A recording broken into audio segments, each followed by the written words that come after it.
Alors rhabille-toi ma chérie parce qu'elle est en train de dormir il y a 2 minutes. Même pas 2 secondes. Bon, jour 1, on se traîne un petit peu. Bon, c'est pas encore trop grave. Ça va être prévu, hein. Ça façaille pas mal, on oscille entre 3 et 4 nœuds. Alors ils ont évité depuis quelques heures, on voit plus les Ressinga. Ciao les canaris. Alors la catégorie chiant, très très chiant même. La drisse de spi a une fois de plus cassée. Donc il faudrait que je remonte la tête demain pour aller inspecter ce qui s'y passe de nouveau. Ça me casse les couilles.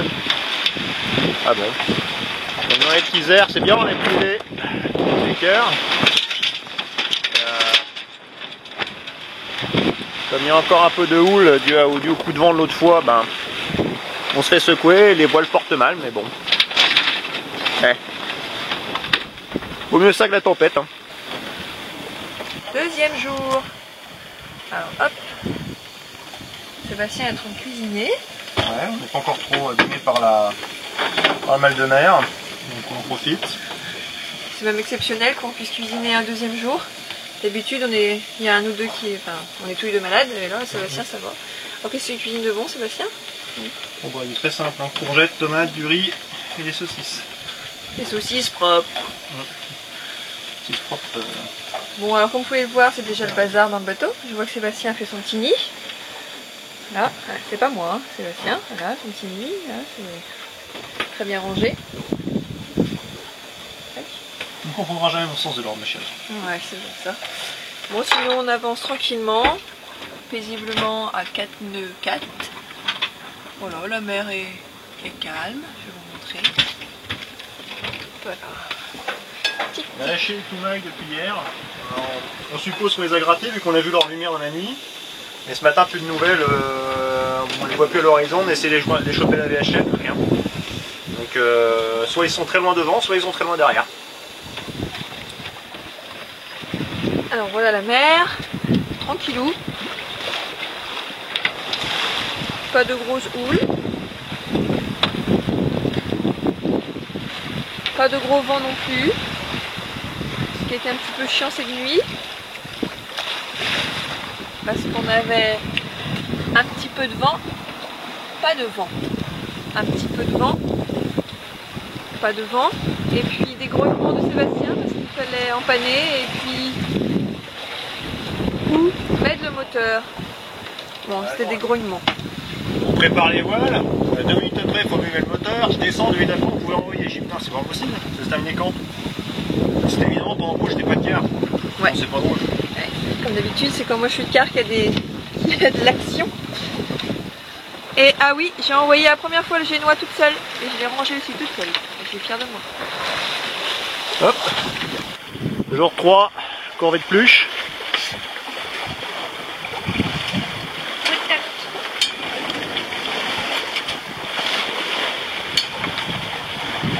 Toujours assez calme.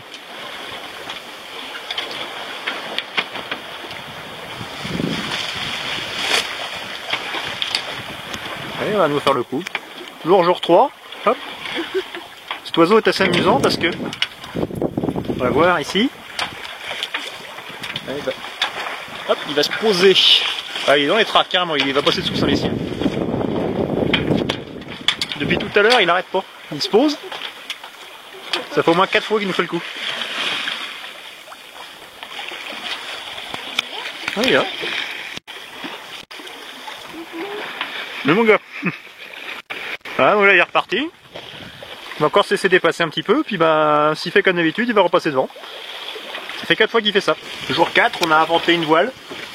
On va essayer de se protéger un peu du soleil, dans le bimini, dans le cockpit. Bon. Je sais pas si on gagne beaucoup de vitesse avec cet engin. Hop.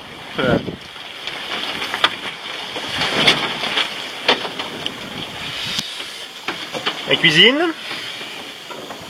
La cuisinière. Bon, on n'a pas fait la moitié, on est au 4e, donc on pense qu'on va mettre entre 8 et 10 jours. Le vent est toujours assez faible. J'espère pas trop se retrouver coincé. Voilà. qui attendent maintenant. Toujours jour 4. Alors que mange-t-on en navigation? Ce midi, Audrey nous a fait des pâtes avec olives et tout un assortiment qui était très bon. C'est généralement ce qu'on fait le midi, un repas un peu consistant, réel, et le soir, eh ben, on tourne aux soupes. Là, ce soir, c'est poireaux, pommes de terre, lardons. Des soupes préfabriquées qui vont nous manquer quand on n'en aura plus du tout. Sinon, pour le reste, ben, ça se passe toujours très bien. On n'a pas un très bon cap, mais on est en train de se dégager de la bulle qu'on doit avoir pour aujourd'hui et demain. Donc c'est très bien. Pour bientôt être le cap direct sur Mindelo. Jour 6. On re-remplit la bouteille d'eau. On a un système de filtrage ici. Ce qui nous permet d'utiliser l'eau de nos cuves. Ça fonctionne de manière gravitationnelle. On balance 2 litres d'eau là-dedans. Et ça coule par le filtre. Il suffit d'attendre que la bouteille se remplisse. Bon, pour le reste, pas de vent, ce qui était plus ou moins prévu. Je savais qu'il y avait une poche pour samedi-dimanche. Bon, on y a échappé samedi, mais bon, bah, on fait du moteur comme depuis hier soir. On a fait quand même pas mal de moteurs dans cette traversée. On a dépassé la moitié. On a envoyé ce matin le pavillon des douanes et le pavillon du Cap-Vert. Alors la grand voile est arisée, c'est pas parce qu'il y a trop de vent, non, c'est plus tout l'inverse, parce que lorsqu'elle bat, le haut de la grand voile tape contre les pataras, donc j'ai fini par l'ariser pour éviter qu'elle s'abîme. Toujours rien à l'horizon, ça fait 6 jours qu'on n'a rien vu, enfin 5 jours du moins.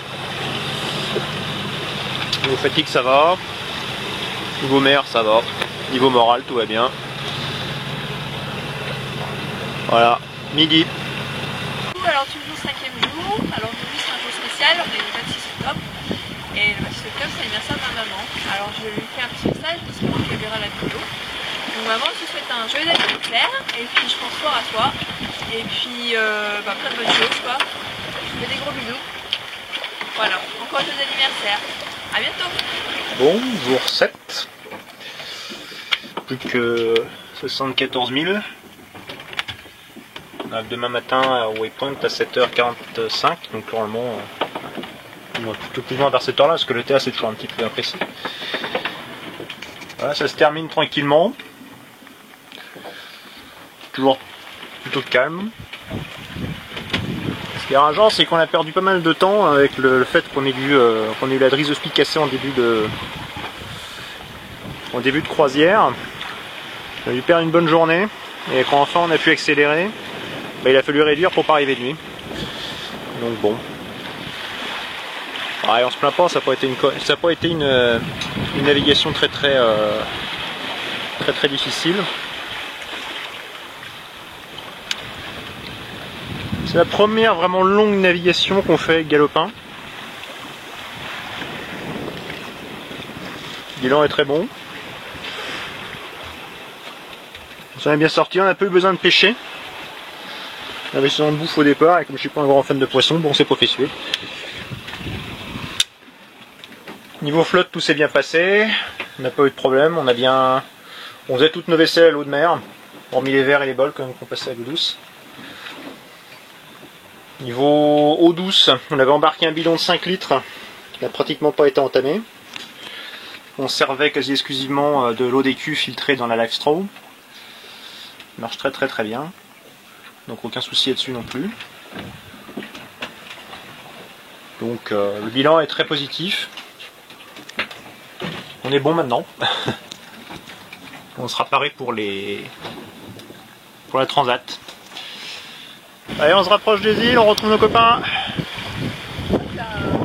Hop là, ça fonce. Il y en a qui sont peut-être venus jouer dans l'épreuve.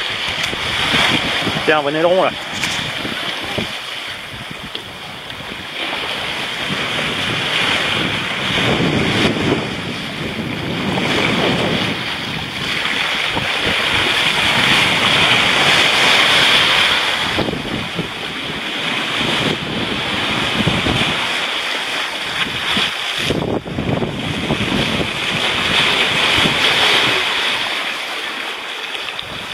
J'espère qu'ils n'auront pas accroché la ligne de traîne parce que me suis décidé à les mettre tout à l'heure. Oh la vache, je sais pas si je l'ai eu.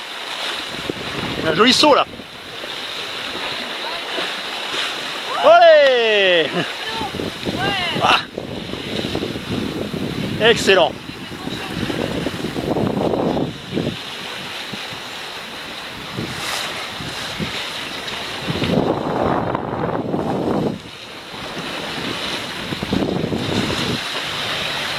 Et voilà. Antoine Tao. Mindelo là-bas. On a perdu le vent dans la nuit. Donc je peux mettre le moteur. Qui clôture nos... Bah, il y aura eu un peu moins de 7 jours pleins. Enfin, pour l'instant 7 jours pleins. Midi à midi. On devrait être à Mindelo dans une poignée d'heures.